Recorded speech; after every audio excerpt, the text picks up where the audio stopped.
Radio Publique Africaine.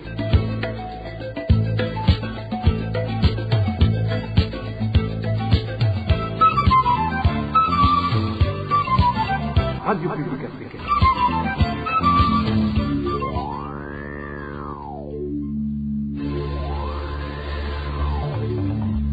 C'est le moment de suivre le journal parlé en français. À la présentation, Josiane Mouzaned. Au sommaire de cette édition, les décès sont de plus en plus fréquents dans les différentes maisons pénitentiaires du Burundi. La raison est le refus essuyé par les détenus lorsqu'ils requièrent un transfert afin de pouvoir aller se faire soigner. Dans notre temps, même les personnes libres ont du mal à accéder aux soins de santé suite à la précarité dans laquelle se trouve bon nombre de Burundais. Les utilisateurs de la RN5, plus précisément à la transversale 5, demandent que ce tronçon soit réhabilité car ils ont du mal à se déplacer, surtout en période pluvieuse. Vous le suivrez dans ce journal. Dans ce journal, nous parlerons également des difficultés dont fait face la population d'Okayope qui fait des métiers nécessitant du courant électrique. C'est après que le transformateur de la place ait été grillé. Voilà pour les grandes articulations. Bien le bonsoir chez vous, mesdames et messieurs. Tout de suite, le développement de ces titres.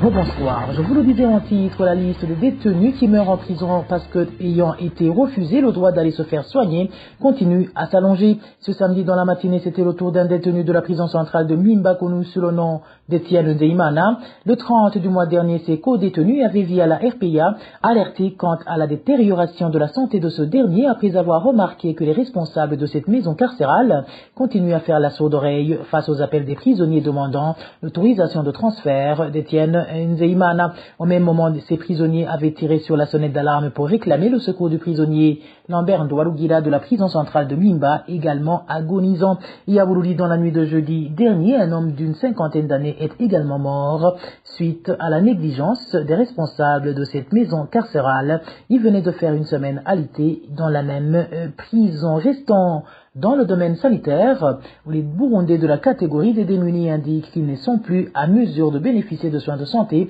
à cause de la pauvreté dans laquelle ils vivent. Ils demandent au gouvernement de faire en sorte que les prix soient abordables afin qu'eux aussi puissent être soignés et ainsi limiter les cas de décès dus au manque de soins médicaux. Il était avec Eric Niyonzima.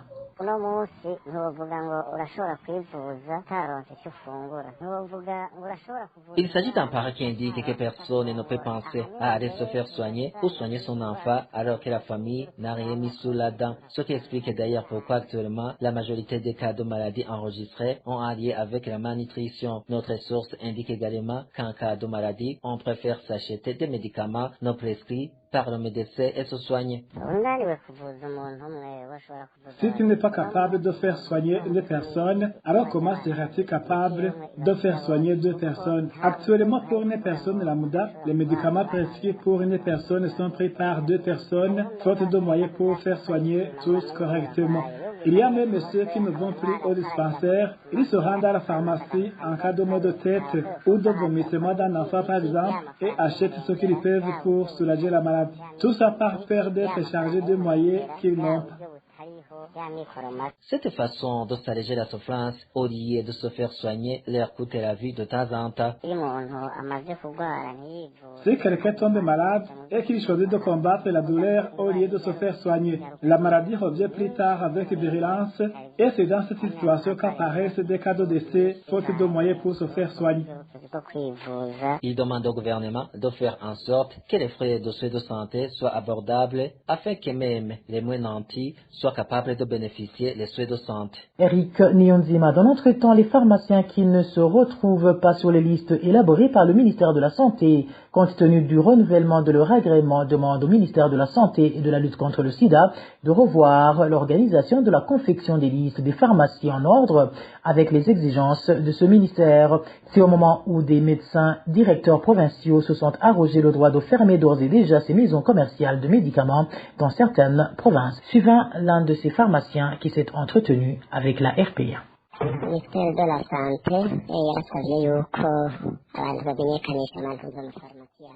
Le ministère de la Santé avait annoncé la déclaration et l'identification en cours des détenteurs de pharmacie. Nous avons tous soumis les dossiers, mais certains dossiers n'ont pas été enregistrés alors qu'ils comportaient tous les documents requis. Ainsi, nous avons appris qu'à Rumonge, l'on procède déjà à la fermeture de ces pharmacies en avançant qu'elles ne sont pas en ordre. Ils nous considèrent les pharmacies qui ne se trouvaient pas sur la liste élaborée par le ministère. Nous avons formulé des plaintes en signifiant que nos pharmacies étaient d'ailleurs plus anciennes. En fait, nous avons bénéficié de cette autorisation à l'époque des docteurs Kikora et Josiane. Le responsable de ce service nous a alors dit de mener les documents originaux des accords définitifs. Ceux qui les avaient les ont déposés pour être alors enregistrés. Malheureusement, la liste n'est pas directement finalisée. Ils poursuivent l'enregistrement des NAE et c'est pourquoi nous demandons que le ministère patiente avec la décision de fermeture de ces pharmacies pour les irréguliers jusqu'à ce qu'il y ait une liste définitive.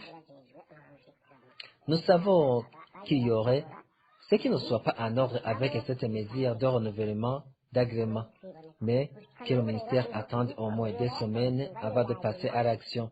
Nous sommes en effet étonnés d'entendre que dans certaines localités comme le Mongue, des chefs de district ou encore les médecins directeurs provinciaux auraient fermé les pharmacies qui ne figuraient pas sur la liste sortie par le ministère de la Santé publique.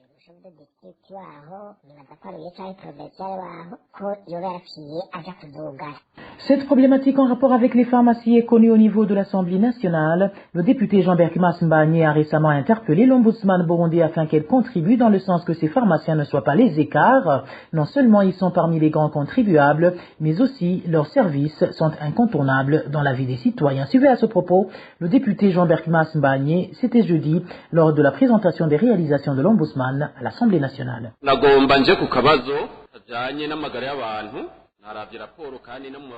Je voulais directement aborder la question relative au domaine de la santé publique. À ce sujet, j'ai même consulté les rapports du ministre de la Santé publique. Ce dernier a pris une mesure selon laquelle les pharmacies et hôpitaux privés sont obligés de renouveler l'agrément tous les 2 ans. Pour dire que les agréments expirent tous les 2 ans. Malheureusement, cette mesure risque de favoriser le mauvais fonctionnement de ces pharmacies et hôpitaux. En plus, cette mesure aura également des effets sur les employés de ces structures sanitaires, surtout à travers les contrats avec ces pharmacies et hôpitaux. Par exemple, les hôpitaux comme Kira et autres devront absolument revoir les contrats avec ces employés. Autre effet, ces structures n'auront plus accès au crédit dans les banques, puisque avec un agrément de 2 ans, il est difficile de bénéficier d'un crédit dans une banque. Et ensuite, cette mesure du ministre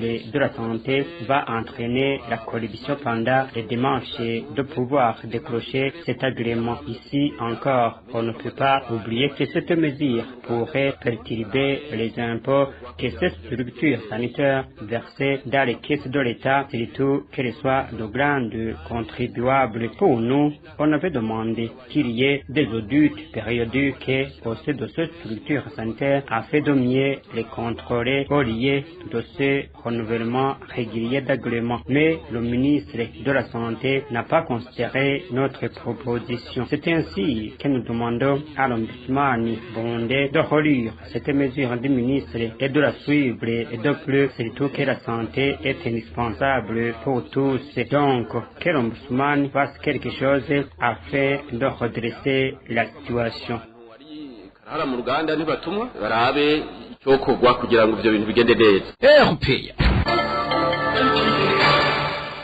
En page société, les habitants de la commune de Gihanga en province Cibitoke demandent aux autorités locales de faire en sorte que la transversale numéro 5 de la route nationale numéro 5 Bujumbura-Cibitoke soit réhabilitée. En effet, en cette saison des pluies, ces habitants disent que cette route est impraticable à cause de la boue générée par les caniveaux bouchés. Le point avec Dani Claire, Iratkoum.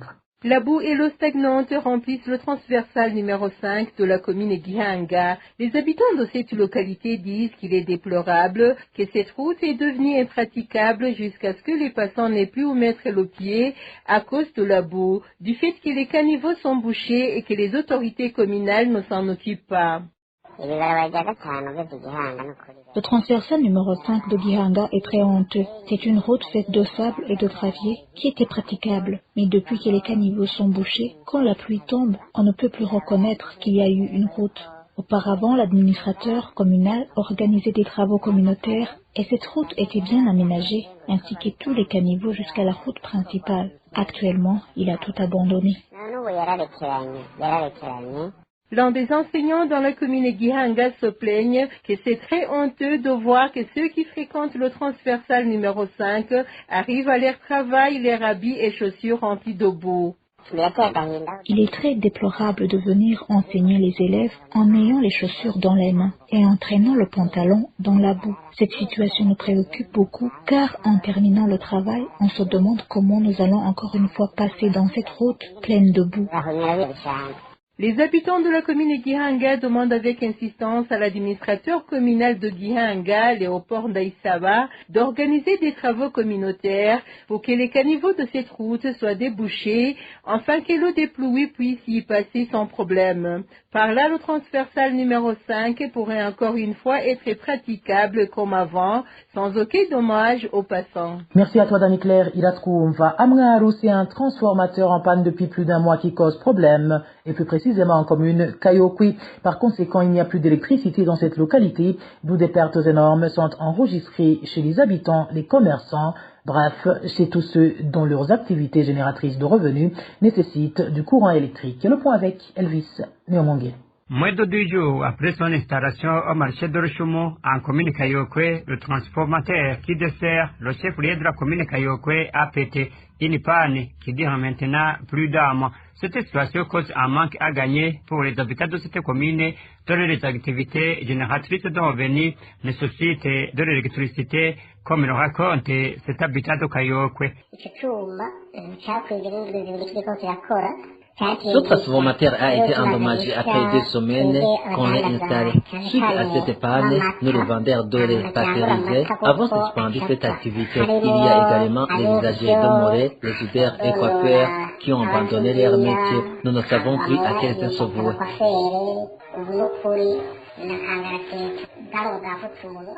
Visiblement, la commune Kayokwe n'a pas de chance avec ce transformateur. C'est la 3e fois que le chef-lieu de la commune en perdrait à l'espace d'une année. Et aujourd'hui donc, pour charger le téléphone, les habitants de Kayokwe doivent se déplacer vers Kibumbu. Ils demandent à la régie des eaux de remplacer cet appareil endommagé. Actuellement, si le téléphone est déchargé, nous effectuons des kilomètres vers Kirundo pour recharge. Nous demandons à la régie des eaux de réparer rapidement ce transformateur car nous perdons énormément. Nous l'avions obtenu après 2 mois de réclamation. Que la régie des eaux règle vraiment ce problème. À ce propos, nous n'avons pas encore joué le représentant de la régie des eaux en province Noire. Et voilà, mes fidèles de la RPA, c'est sur ce reportage de mon confrère Elvis Niemongele que nous mettons fin au journal en français de ce 4 février 2024. Merci à vous qui nous avez prêté une oreille attentive. Merci également aux équipes rédactionnelles et techniques pour leur franche et parfaite collaboration. À la présentation de ce journal, vous étiez avec Josiane Mozaneza. Bon début de semaine à toutes et à tous. Au revoir.